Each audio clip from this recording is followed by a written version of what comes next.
Oh, good morning, good afternoon, good evening, good whatever time of day it is, wherever you are right now. Thank you for tuning in to the Conversations with Dr. Don show. The show is produced and broadcast from the Portland, Oregon area.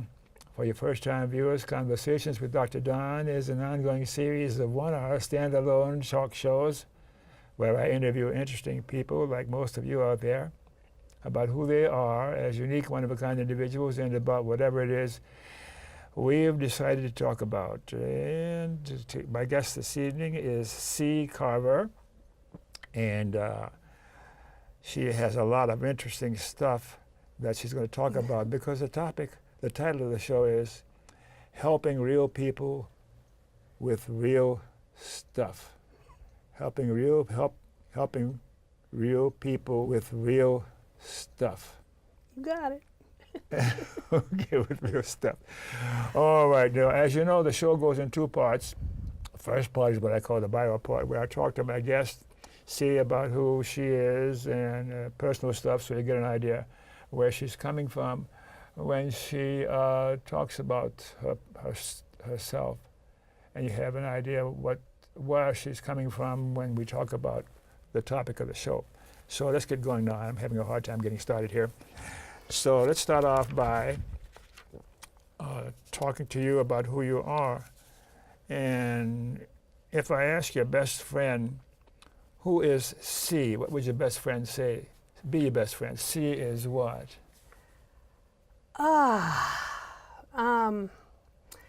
It's tough for me to talk for other people. I would say that I am a thoughtful person. I am generous, caring. Yeah. Would your best friend say that about you? I think he would. I think so. Okay. I don't know. I'll have to ask him when I get home. I'll text him and ask him what he would say about me. All right. Be too late then. I know. Next time. Okay. When and where were you born? I was born in 1976 in Long Branch, New Jersey. New Jersey. Yes. Do you have a New Jersey accent? I can. When I talk to my family at home, I definitely do. I was from 7 on until 15. I lived in Florida though. So I've been actually all over. I've lived in many states, all over the U.S. So. Why were you born? Why? Yes. Why was I born? Everyone asks me that back at me. Really? I asked you first. I think I was meant to be. That's a trick question, yeah. Yeah. You're meant to be. Yeah. What does that mean? To me? Yeah. I think that I think everything happens for a reason, and so that's why I'm here. You betcha. I could easily not be. Yeah? But I am for some reason, so let's drive it till the wheels fall off. I like that one. Yeah, so I can tell now that you're going to give me some good answers in these questions. Maybe. Now you're setting me up. Disappoint. Anything significant about your racial or national or cultural heritage? Anything at all? I don't think that's so. worth Not mentioning. so much. 12% Italian. That's interesting, right? Yes. Yeah, it is. I think that's the most flavorful my lineage gets. No red or black in your heritage? None. I apologize for that. I was surprised. Yeah. You can see I've got some of that. Yeah. Yeah. Any religious preference? None. Did you ever have any? Yeah, I spent some time in the Pentecostal church as a preteen, from maybe 12 to 14. It was a very popular direction to go in the place that I lived, Florida. So mostly I just wanted to get out of my house. And the church was only a block away. And it was one of those real big churches, Yeah. And so they had they had Tuesday nights for teens and preteens, and then they had a lot of opportunities for me to get out of my house. And That's that really was what it that came was down worth to. doing, huh? Yeah. Okay. Yeah, until they started telling me how bad I was. And I I was like, you guys, Okay. see you later. You have brothers and sisters? I have many. I have 5 sisters and 2 brothers. Okay. They're all half siblings, but they're siblings to me. And of course, they're still siblings. Yeah. All younger. Do you have a religious preference nowadays? No. Mm-hmm. How about your formal education? You say a few words about that? My formal education? Mm-hmm. I have an associate's degree from PCC. That's it. Yeah. Okay. So far. How about any other education, like education of real life? Yes. I got a lot of that. Okay, we'll get into some of that as time goes on here. And what do you do now to pay your keep to earn a living? I am Department Director at Mental Health and Addiction Association of Oregon for the Peer Delivered Services program that we have there. Say that again, let us slow. Mental health and? Mental Health and Addiction Association of Oregon. I know about mental health and about addiction, and I've been through those stages many years ago. Mm-hmm. And the only addiction I have now is sugar. That's a tough one to get rid of. Yeah. That's a real tough one. Yeah. It's pretty ubiquitous. Do you have a partner, a wife, a husband, a boyfriend, a girlfriend? Not at this time.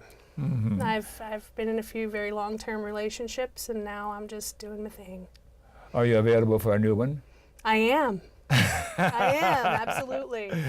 You got that out there, okay? All right. And any children? No. Okay. And your political persuasion, are you left, right, or center, or what? I am very, very far left. You're not as far as I am. Probably not. Mostly because I tend not to talk much about politics. Yeah. Yeah, Mm-hmm. It's too much for me. Yeah, So. for a lot of us. Yeah. And we still try anyhow. Yeah. Some of us do. It's better for my mental health that I don't What's the difference? indulge. Yeah. What's the difference between sympathy and empathy? Well, sympathy is when you feel bad for someone, and empathy is more when you feel with someone, for someone, with them. You know, like empathy is when you can put yourself in their shoes, whereas sympathy is more like, oh, you know, I feel so sorry for you. I feel bad for you. Empathy is more like, I feel for you. Let's talk about it. Yeah. You know, it's with empathy you create a connection with people. You know, And whereas then with sympathy you're kind of yeah. I like how you talked about that, and I will add one more. Empathy is like more perceived. I can see in your eyes that you're feeling what I'm feeling. Yeah. Yeah. Yeah, you got it. I think so. Memberships in political, social, or civic organizations. Anything about just all those organizations you have a listing of? Yeah. Well, yeah. I sit on a lot of committees and such, but I don't have any specific, larger groups that I affiliate with at this time. Yeah. Any persons from the past or alive today that come to mind that you particularly admire or look up to? Any names come to mind for you? I would say that my step grandmother growing up was very, very influential in my life. She taught me unconditional positive regard. She did. Yes, she did. So that's why By providing it to me. She showed me what that looked like. And so I still admire her. Yeah. And what is doing good? What does that mean for you? To me, doing good, no harm, harm none, you know? And then just trying to leave a positive impression and trying to make the world a little bit better, little by little. I like that. I like how you put that, yeah. So, I have your brief bio, and it's so loaded with good stuff here. It's not so brief, is it? And that's wonderful. It's wonderful. I would like to read it some, and so I'll ask you some more questions later on. Sure. C has worked at Mental Health Association of Oregon as a peer support specialist, program coordinator, supervisor, and currently as director of Evolve West, where C oversees multiple programs. That's a mouthful. And that's only the first paragraph. Okay. C is a member of the Washington County Behavioral Health Council of Oregon, the Oregon State Hospital Seclusion and Restraint Committee, the Tri-County Committee for Managing High EDMS Utilization, and the Metro Acute Care Advisory Council. She has overcome a host of challenges, including a 3-year hospitalization at a state hospital from the age of 18 to 21, where she received multiple diagnoses. During this time, she was considered medication and treatment resistant, and it was not expected that she would ever leave the institution.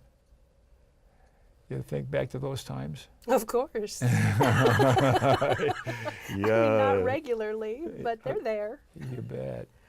She became a recipient of Social Security entitlements at 18 based on the diagnosis of permanent psychiatric disability from, quote, severe and persistent mental illness, and continued to receive those entitlements until the age of 35. Yeah. She struggled and stumbled for years while attempting to come to terms with a history of neglect, poverty, and abuse, and made multiple suicide attempts. You had a history, huh? Yeah. There was never any expectation or hope expressed among practitioners that C might recover. Despite this, C worked diligently to become educated on the variety of alternative treatments and skills that can increase resilience and lead to post-traumatic growth, and has put them into practice. Wow, your credentials are long as my arm. C's work with peers expedited this process, and C is now fully adapted to living life on life's terms. Living life on life's terms. What does that mean, living life on life's terms? For me, it has meant that I've been able to adapt to a world that I don't quite understand. So I am living life on life's terms. Okay. She believes in the inherent right to live a self-determined and self-directed life, and that with a little hope and positive mentorship, recovery is possible for anyone. Positive mentorship. Do we have any mentorships going on? Do I have any mentorships? I'm mentored constantly.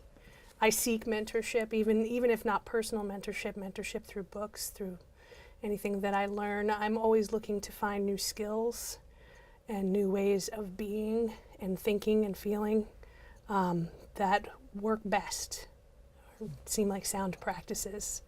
So yeah, I would say I have a lot of mentors. Everyone in my life is a mentor. You know, I just try to stay open to learning. You bet. Yeah. That's so important. Yeah, so that's a little more about you. And I asked you when you were born. Oh, yes, I thought I did, yeah. So. Bicentennial, baby. What do you think of the mainstream media? Is it left, right, or center? Didn't mean to make you laugh. Well, you know, I don't really pay attention to the media. Okay. I would say that there are a lot of outlets for a lot of opinions. Yes. And you can choose which to pay attention to. I don't know that I believe anything that any of them have to say, so. It's hard to tell what's just lies and what is truth anymore. Sure. Yeah. Yeah. What's wrong with America today? You want to get about 10 seconds for that. Nothing. What's right with America today? I don't have an opinion one way or the other about the entirety of America. I'm sorry, I'm a very esoteric person, so I don't think in terms of what's right and wrong with specific things. Excellent. Yeah, okay, all right. So it looks like we have finished with the bio segment. All right. And let's take a little break here and then come back in a few minutes, and then we'll talk a little more with these questions that you sent me that are going to take up at least.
Okay, we're back. Thanks for staying tuned. And for you viewers who missed the opening of the show, Conversations with Dr. Don is an ongoing series of 1-hour standalone talk shows where I interview interesting people like most of you out there about who they are as unique, one-of-a-kind individuals and about whatever it is we've decided to talk about tonight. Okay, so let's go right into the meat of this thing. And the questions that I got from you to ask you to prompt me, and how did we come up with the title of the show, Helping Real People with Real Problems? Real stuff. With real stuff. With real stuff. Yeah. How did we come up with that title? I'm not quite sure who decided to grab onto that. It's on our website. We have little coffee, coasters. Mm-hmm. I think that it's just a real simple way of saying what we do. Okay. So. Who turned you on to me or me on to you? Kevin Fitz. Jim, he is quite a character. He is. He is just so bright and so alive. Oh, absolutely. Yeah. Yeah. So thank him for me. I will. Okay. What programs does MHAAO, what does that mean again? Mental Health and Addiction Association of Oregon. To provide peer support in Clackamas, Orange, Washington, and Multnomah counties, and how can people access these programs? You want to talk about that? Sure. Yeah, our most accessible program is also our oldest program in Clackamas County. It's you can self-refer through our website. Mm-hmm. Any provider can refer through whatever channel they choose, our website or fax or whatnot. And it's community-based. So we're able to go to people's homes or meet them wherever they feel comfortable and start a peer support relationship with them there. That's Clackamas County. Mm-hmm. And then we have the Clackamas Behavioral Health Unit, the 2 peers that work with the Clackamas Behavioral Health Unit. And then, Northwest Housing Alternatives, join Washington County. We have a peer with the Juvenile Justice Drug Court, Juvenile Drug Court. Wow. We have a Jail Mentor peer with Washington County. We have 2 peers with the Washington County Choice Team. We have 3 peers at OHSU. Mm-hmm. We have a lot of programs. So it Tri-County sounds like- 911. Peer support. What does that mean, peer support?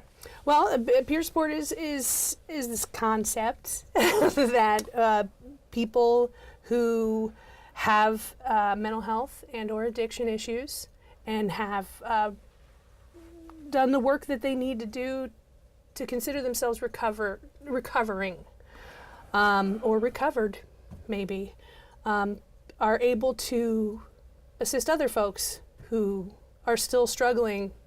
Kind of that concept goes back to 12-step and, mutual aid groups. Sure. Where I've been through this. I know how to navigate this. I know that there are certain things that you can do to kind of expedite the process.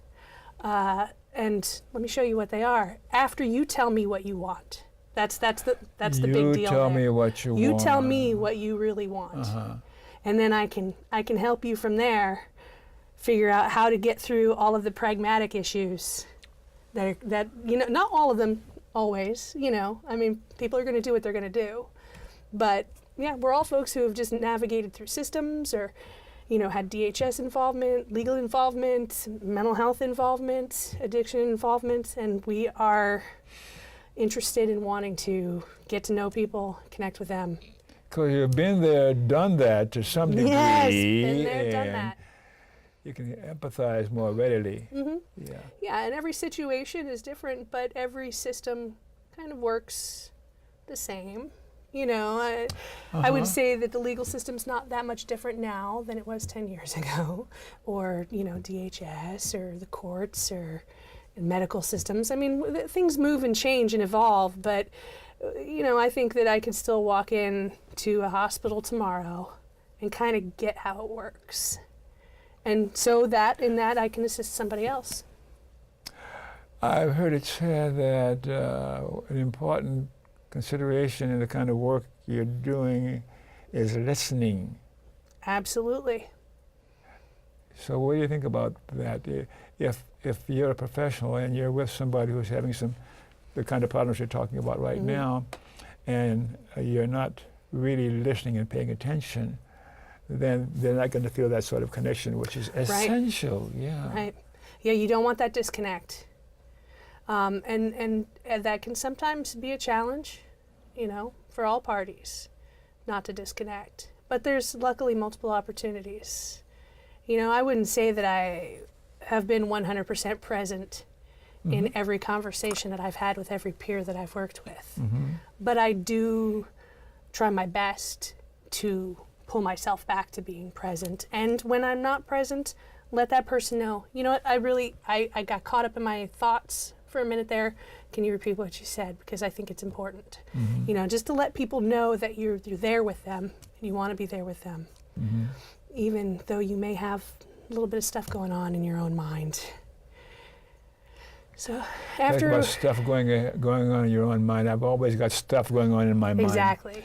Particularly with the 21st century and the new electronic stuff, and I can go on with that. I want to go back to the 19th century. Yeah. All right. There's some pros and cons to that. Any clients or people that you had a relationship with in your work, does any particular case come to mind that you might say something about, a particular interest or curiosity to you? Well, without divulging any names, of course. Yeah, they're peers with whom we build a relationship. I wouldn't call them clients with a case. Yes. Language is very important, Mm-hmm. especially in this work. But yeah, I've had I had somebody that I was working with very early on who just needed somebody to believe in her, really. I mean, she was raring to go and do the work, helped her find work, find a place to live, really just believe in herself. I don't think anybody had ever believed in her. And the process along the way is what goes on between you and the particular peer you're working with at that time. So it's probably pretty hard to guesstimate what kind of a time frame we're talking about. It's not like a psychologist or psychiatrist, and you can guesstimate maybe 3 months or 6 months of short-term work or Right. long-term work. Yeah. Right. I've had folks that I've worked with for 6 months and they've gotten to the point where they felt like, I'm good. And then I've had people who I've worked with for, a year and a half, who were still, they were still struggling Yeah.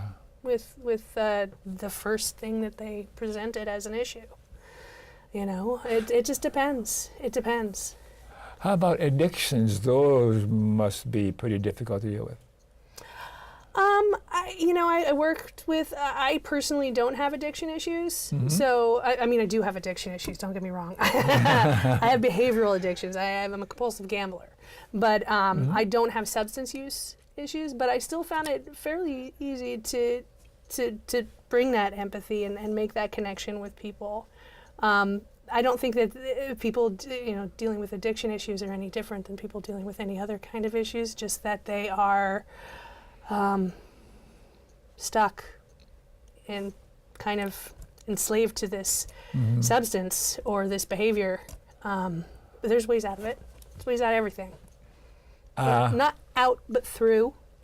There are ways through. I think I'm one step ahead of you, different from you in that You are. when I left Yokohama at the end of World War II, I was shooting up some pretty good stuff, Yeah, pure stuff.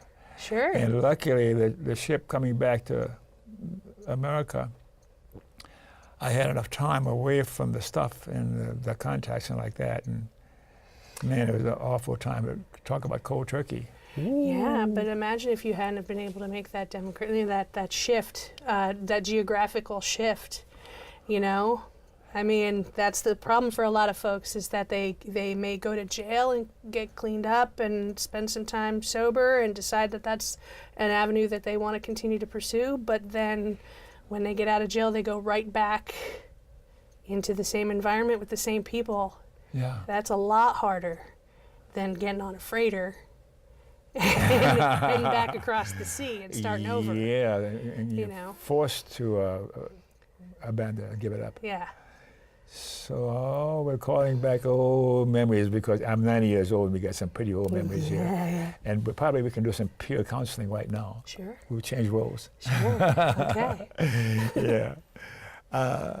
What makes peer support different than other mental or addiction services? Peer support, what makes that different? I think there are a few things that make peer support different. I think that there is a level field there. People are the people that I work with and the folks at my agency work with. We do our best not to have any kind of power differential. Of course there is one. We're getting paid. Mm-hmm. That is what it is. But in all other areas, we try our best not to we don't have that compartmentalization where you are the other.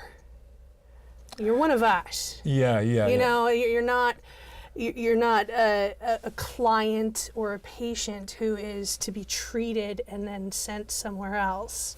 You're just another human, and we're on the same level here.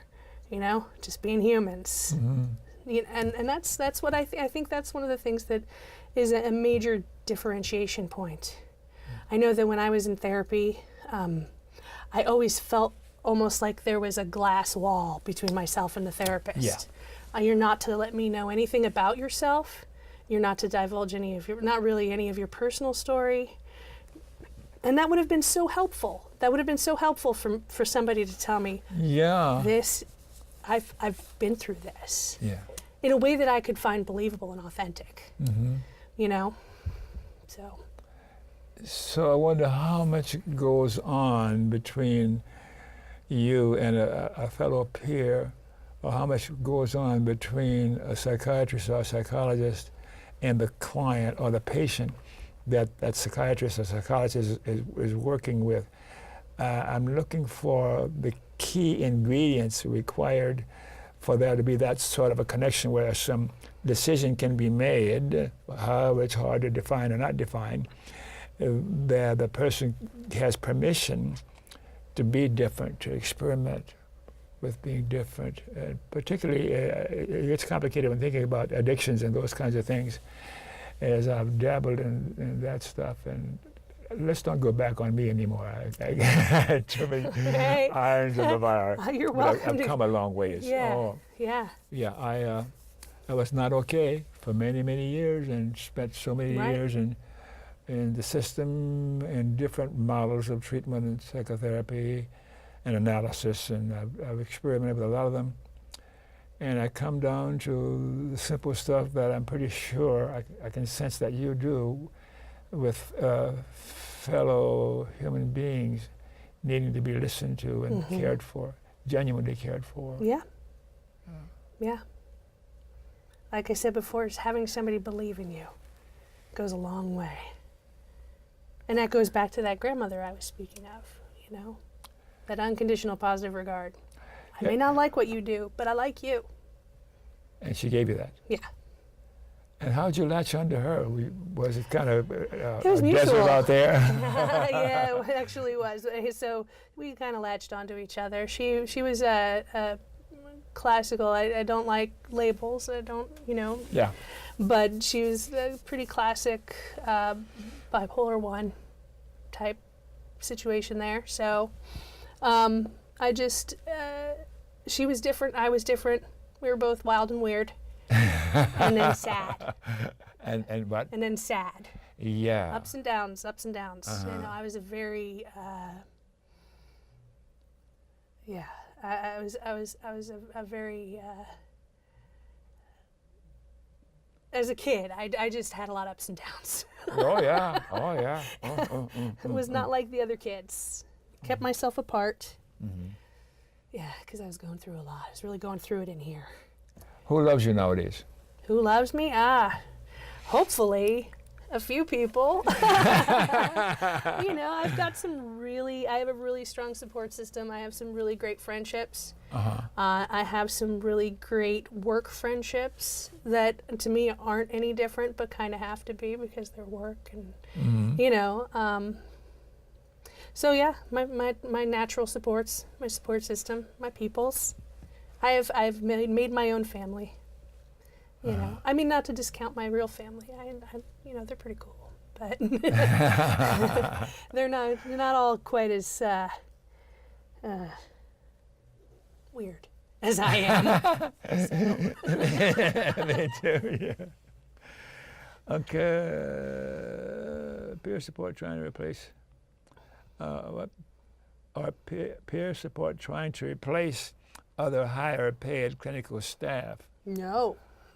Oh. Not at pretty all. emphatic about that, huh? Yes, no, we're not. We're not at all. And you're seeing success in the work that you're doing. Yes. And what you bring to the person that you're working with or you're sharing with or you're Absolutely. being with. Absolutely. And Everybody just craves to be understood. yeah. And unless you've been in a similar situation, it's hard to talk people into believing that you understand. You can understand from a kind of a perspective of, you know, kind of a macroscopic perspective. Yeah. But to really understand what somebody's going through from kind of like a more microscopic perspective, it's helpful if you've been there. Yeah. Yeah. Yeah. And people really latch onto that. Yeah. Yeah. Do you meditate? I have in the past, So but I do not now. and I'm saying I get back to meditating again. It's always on the list. Every year I just change the year on the top of the list. What role does peer support play on multidisciplinary teams, peer support? Those teams with the professionals, the paid professionals, do most of those people appreciate the work that peer support is about? Generally, you know, sometimes we've been in a position to have to educate folks about what our purpose is and what it is not. You know, especially with these multidisciplinary teams, because most of these folks are working for systems. And these systems have certain protocols that they have expectations that they're followed. But and we're pretty loosey-goosey to them. Mm-hmm. They're like, oh, I don't know, there's, like say for instance, working on a court team. We may have we do have peers and have had peers work on court teams, in both Clackamas and Washington and Multnomah County, actually, the mental health court in Multnomah County, and we often have found ourselves having to try to help folks understand that we differentiate between counseling adherence and enforcing compliance. Big difference. Oh, yeah. We are not the ones to enforce compliance. Maybe the PO can do that, but we're not going to do that. We're got a big chunk to deal with. Yeah, I may tell you it is in your best interest. It behooves you because you're not getting out of this system until you in some way give that system what it needs. You meet its protocols. And so I may counsel adherence to whatever protocols those are, but I'm not going to enforce compliance in any way because that takes away from the person's individual liberty. And I'm very much, and the people that I work with are very much not about that. So if it's not your decision, if somebody's making the decision for you, you are going to have resistance. It's got to be your idea. Yeah.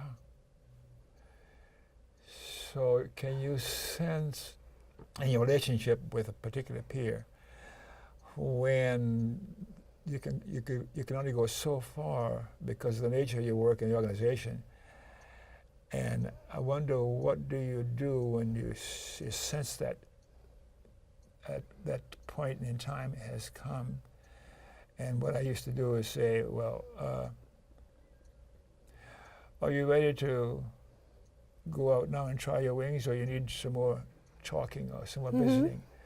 And that evaluation, that closing thing. And do you run across a person that you dealt with earlier on, and there's a different relationship with you now because this person that you were with before sees you differently, but still at the same time sees you as a peer? Is there a confusion there? Oh, you mean like, do people think that we're friends when we're not actually entirely friends because it's a professional relationship? Yeah. Yes, that happens. Yeah. Yeah, that can get a little dicey sometimes. I think that we do our best to, I would generally remind folks, every once in a while randomly I'd say, hey, this is a relationship that ends. So let's get whatever it is that we want to get done here done. Every once in a while I just, kind of salt and pepper conversations with kind of a reminder that, this isn't a relationship that's meant to go on and on and on. This is meant to help you get to where you want to go. And then you go. How do you determine that you've done some work and you've seen some positive effect with the work you've done with a peer? That's up to them to divulge. I mean, it's they define whether or not they've received a positive experience or that they're in a better place in their lives. I'm not there to say you've met this benchmark. Because they're creating the benchmark themselves, so they know whether or not they're getting where they want to go.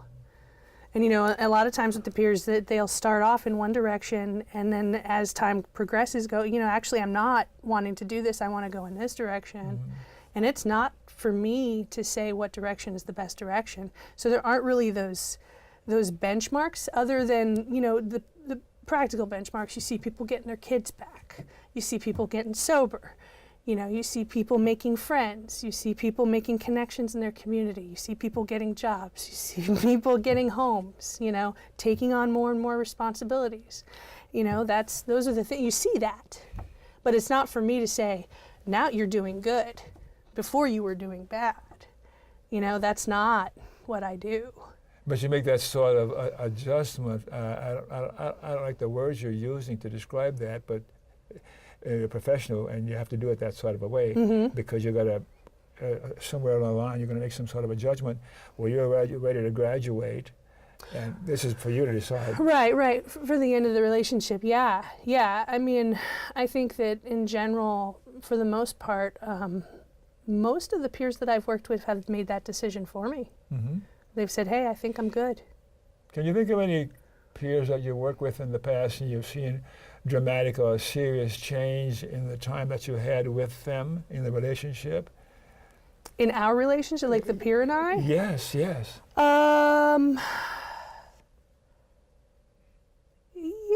I mean, I've seen people become more trusting and more patient and more thoughtful over time. Is it because you're learning your education or your experience with fellow human beings or fellow peers? I think I have a way of speaking with people that is, I'm pretty well versed at echoing people's own metaphors and narratives, because I believe that's how we really understand, is through the lens of, you know, for instance, how you've designed your life or how your life has been designed. And then there's a certain way that you talk, there's a certain way that you think, and I think I've got some facility with being able to talk to people on their own terms. It's almost like understanding a different language sometimes. You know, I'm able to talk to all kinds of people and enter into their reality with them in a way that helps them. And then I can then kind of coordinate my aphorisms or coordinate my assistance or coordinate our conversation in a way that they hear it because it's spoken in a way that's already intrinsically built into them. Does that make any sense? Enough? Okay, I know, I told you, I get pretty esoteric sometimes. Yeah. So, yeah. The way that we speak our narratives, to just put it simply, the way that we speak our narratives is important to us. And if somebody else can enter into that narrative and speak it in the same way that you speak it, you're more likely to hear it. Yeah.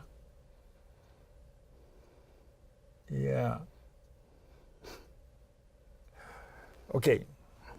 What does recovery mean to you? Recovery means, for me, I think that, and I can speak for my agency or I can speak for myself. For me, recovery means that I think it goes back to adaptation. For me. Yeah. It's I've come to terms with how life works, and I'm okay with it, and I can run in it and I can play in it. If I had the opportunity to play God, would I have built this environment to look like this? Most likely not. But I'm here, and this is the way the cookie crumbles. So. Are you an atheist? Yes. I think I can pretty clearly say that at this point, yeah. I think for a long time I said I was agnostic, and I would say still, if, you know, suddenly it was just like, hello. Hello. I'd be like, okay, I'm not going to reject what's obviously right in front of me. But yeah, until I see some proof. You know, sometimes I think life itself is proof, you know, because it's so fantastically absurd that it can't be without design. Does that make sense? Little. It's kind of paradoxical, but it makes sense to me. Maybe it'd be helpful, because I toy with the idea when I'm talking to somebody about religious belief, and I say, I've been an agnostic, a skeptic, and all sorts of things, but then I can say I'm an atheist, and then I say, no, I am an atheist. Because atheist is a pejorative. And I don't want to miss any opportunity to claim any of those things that I may want to attach to myself sometime in the future. Yeah. Because I'm still open. Yeah. So I'd say at this point I would consider myself a kind of an optimistic nihilist. I got to write that down. It's a real thing. Yeah.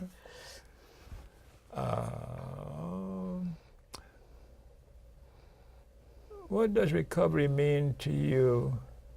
Did we talk about Yeah. that? Yeah, we just did. What are some of the successes that you have seen occur as a part of the peer support relationship? Yeah, some successes. Can one or two come to mind and see a clear improvement or getting better enough where they can graduate, so to speak? I've seen so much of it. Uh-huh. And on such varying levels. Yeah. You know, maybe it might be somebody who just learns to get along with their neighbors for the first time in 20 years. You know, and because of that, they retain their housing. You know, it's kind of like the echo down the alleyway effect. You know, it's you don't know that these small changes can be so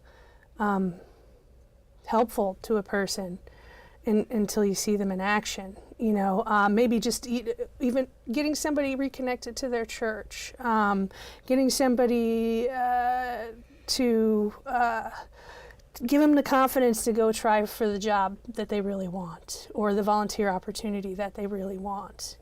You know, and then it gets to the big stuff. You know, return to parents. A lot of that. A lot of folks have had their kids returned from DHS custody. And I think that peer support had a lot of impact on that. I've seen people, you know, devote their own lives to recovery. I've seen people receive peer support and then decide that they want to do peer support. People, like I said, have gotten jobs, they've gotten homes, they've, you know, there's so many ways that, I mean, we don't just shuffle people. I mean, just even having a better relationship with their doctor. Maybe, Sure. You know, if they choose to, you know, and how that might impact their life. You know, it's pretty endless, the possibilities. Once you get through the stumbling blocks that people are just a lot of times it's just antiquated scripts that people are running in their heads. Sure. If you can get them to believe that you know something. What do you think of love? What do I think of love? Yes. I love love. Mm-hmm. I like loving. Yeah. I have a I have a little bit of work to do on being loved, but I love loving. Yeah. Giving love. Yeah. Being loved. Yeah, it's a challenge for me. What's I don't warmest? get it. I don't feel it. I don't recognize it when it's obvious to the person who's trying to provide it. So. Yeah, because it isn't quite safe yet to become Right. vulnerable. I'm sorry. Yeah. Yeah. That must be it. Thank you. Good job. Yeah.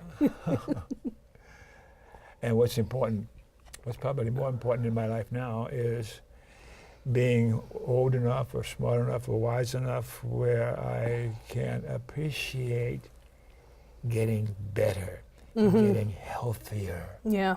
Some new learning that I was hiding from all these years. And it takes longer now for me to have these moments because I've done so much work, personal work through my life. But then when I discover something that I should have done better with when I was 5 or 6 years old, Sure. and know that I am different. And the test is that when there are threats or difficulties going on in my life, I handle them more readily and take less time to get over them and to be available for love and loving. And we're talking about now what's going on in our mind and our brain. and the reality of living an experience and living it and sensing it and feeling it, smelling it, and with the eyes, that's the window. Yeah. Yeah. I think probably my primary goal in life is to reduce and eliminate as much regret as possible.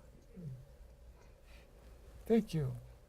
I haven't heard that in a long time. Okay. By golly, see, you got to me. Sorry, Don. I have a tendency to do that with people. Well, it's been good having you and talking with you about stuff. Yeah, thank you. Thank you. I appreciate the opportunity. It's been wonderful. And establishing, I saw myself out of my awareness when we first started that I'm a clinical psychologist, and you're just a peer support person. But then in this time we spent together, there's been more of a connection of reality and a sensing, because love is more a sensing, and that's sort of a connection, for want of a better word. And that's why I make my signs like this one, like that, because out in the world I can provoke people to respond, and it almost always produces a smile or a hello. And now and then, here's a little story. Yeah. There's a little old lady in the supermarket, white-haired, you know, and she sees my sign, and she goes, and she gets all melted. And now and then, one will say, "Can I have a hug?" You've made my day or my month. Right. It's the art of asking. Yeah. Sure. Yeah. So I'm aware time is running out. I wonder if you have any particular thoughts about what we've talked about here this evening, or anything else that comes to mind right now, so you can look at that camera and tell the viewers whatever you want to say to them. You can have 2 or 3 minutes, whatever you want. Oh, that would have been nice to prepare for. She's spontaneous. Yes, spontaneously. I think never give up hope. That's what I would tell people. Never give up hope. Anybody can recover. Yeah. Are you still recovering? Yeah, of course. It's a never-ending process. So we can talk about a few public service announcements. We have time for those.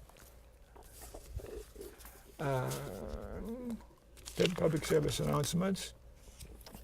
It's close to time for us to stop visiting and get ready to say good night. I want to tell you about The Nation. To learn about The Nation, that publication, go to www.thenation.org. And I can say a little about that. The Nation is the oldest continuously published weekly magazine in the United States and the most widely read weekly journal of progressive political and cultural news, opinions, and analysis. It was founded on July 6, 1865, as a successor to William Lord Garrison's The Liberator. It is published by its namesake owner, the Nation Company, in New York City, and is associated with the Nation Institute. And now, if we have time to tell you about the American Civil Liberties Union. To learn about the American Civil Liberties Union, go to www.aclu.org, and there's a phone number if you want to take that down. The ACLU, the American Civil Liberties Union, is our nation's prime guardian of our liberty, and that's so important nowadays in America. The ACLU works daily in courts, legislatures, and communities to defend and preserve the individual rights and liberties guaranteed to every person in this country by the Constitution and laws of the United States. The ACLU's job is to conserve America's original civic values as stated in our Constitution and the Bill of Rights. And our civil liberties are really dicey now in this system, this government in Washington, D.C. And sorry about being political here. But the ACLU is so critically important. Now I want to tell you about the Alliance for Democracy. To learn about the Alliance for Democracy, go to the national website at www.thealliancefordemocracy.org and the Portland, Oregon website at www.afd-pdx.org. David, AFD, at ymail.com. The Alliance for Democracy is a national grassroots progressive populist organization founded in 1996 to challenge the power of large corporations. Overall, the AFD seeks to establish true political democracy and a just society with a sustainable, equitable economy. Now we save the best for last. How to end corporate personhood. To learn how to end corporate personhood, which we must do, go to www.movetoamend.org.